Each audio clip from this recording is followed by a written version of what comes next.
Hello, Hag Sameach. We think this is the 7th of Elul, but it's sometimes hard to keep track.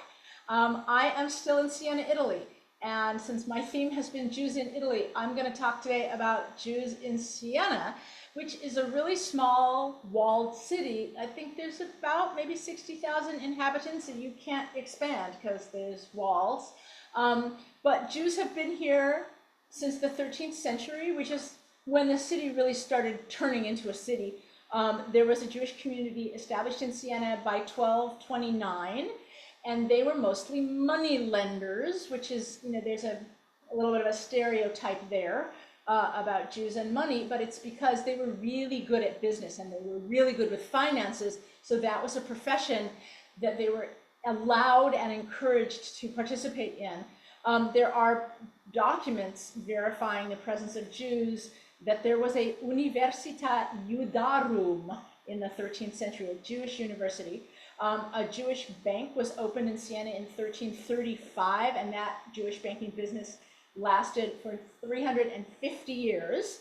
However, when the plague struck in 1348, Jews were blamed for it, and for whatever reasons, and they were banished from living in the city center. And from that point, life for Jews was really up and down, as we see in so many countries, so many cities, that depending on who was in power, the Jews were in favor or not. So in the 15th century, the Jews of Siena lived in relative peace, although there were these anti-Semitic things that the Franciscan friars, I'm sorry, I wrote barbs, anti-Semitic barbs, they were not barbers. Franciscan friars delivered barbs during their sermons. In 1439, there was legislation passed that required Jews to wear an O on their clothing. But then in 1457, they were granted complete religious freedom. So it just went back and forth. The Jews had attended the University of Siena. At least 11 Jews graduated as physicians from that university in the 16th century. There was a yeshiva founded, and Siena became a center of Jewish religious studies for central Italy. But then the Medicis came to power. And so Siena and Florence had been rivals for a really long time, and they fought each other a lot. And in the 1500s, the Medicis took over Siena, and both in Florence and Siena, Cosimo de' Medici established a ghetto. He said, the Jews have to be in a ghetto, we have to control them, and that happened exactly at the same time in Florence as well. So the Sienese ghetto was established, and it was in an area where, ne'er-do-wells lived, like a really lousy part of the city, although it's really close to the Piazza del Campo. It kind of is a sort of a little strip of land that comes off of that area. And what's really wonderful about this is that some of the streets, one of the streets is still named Vicolo della Mana, like Mana, and then other one is called Vicolo delle Scotte, and Scotte is a kind of a mispronunciation of Scot, Scotte, and in an Italian way. So I just discovered that, and I'm sure that Howard and Andrew are going, what about that? Because we did not know that. And unfortunately, during this time in the ghetto, the Jews again had to wear, the guys had to wear a yellow cap, and the women had to wear a certain scarf, or they had to pay a certain tax. So this just went back and forth. Many Jews continued to prosper and study at the university, but eventually they were not allowed to be involved in banking. And then in the 18th century, restrictions eased once again. There were 5 rabbinic schools at one point. When Napoleon came into Siena in 1799, the Jews were emancipated, and the doors of the ghetto were symbolically burned in the Piazza del Campo. And then a couple months later, rioters from Arezzo, a neighboring town, came in, ransacked, burned the ghetto. They killed 19 Jews, 13 of whom were burned alive in the Piazza del Campo. And to this day, the Jews of Siena commemorate this horrific event with an annual fast.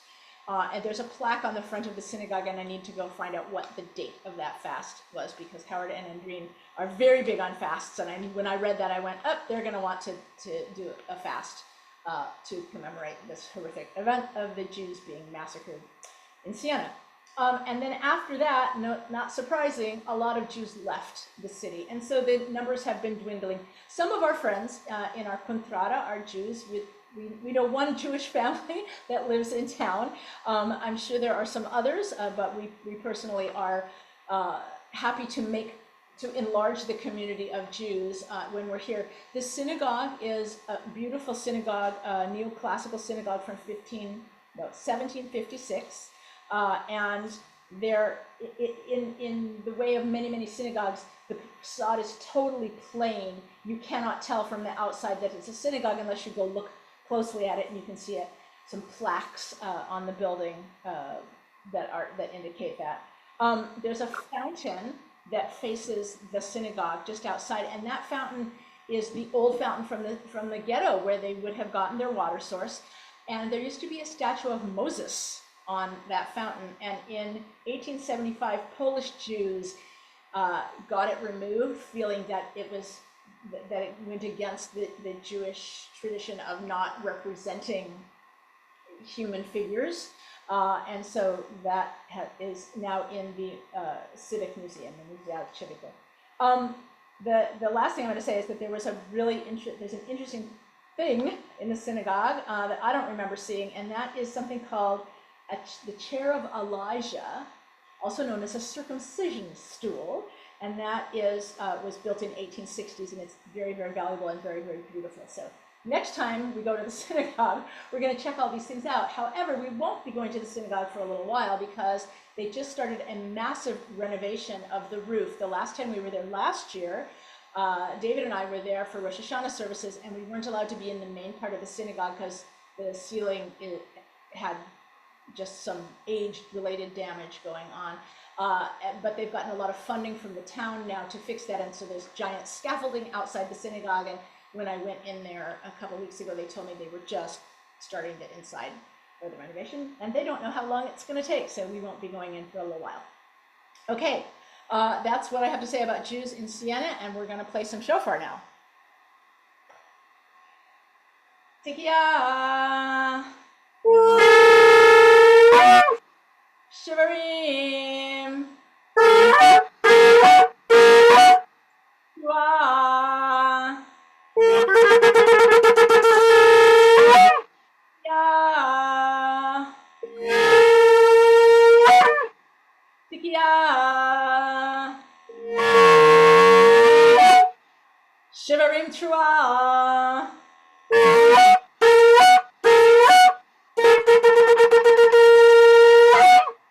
Tikia!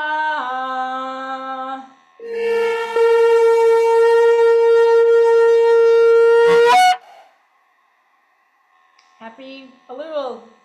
See you again tomorrow.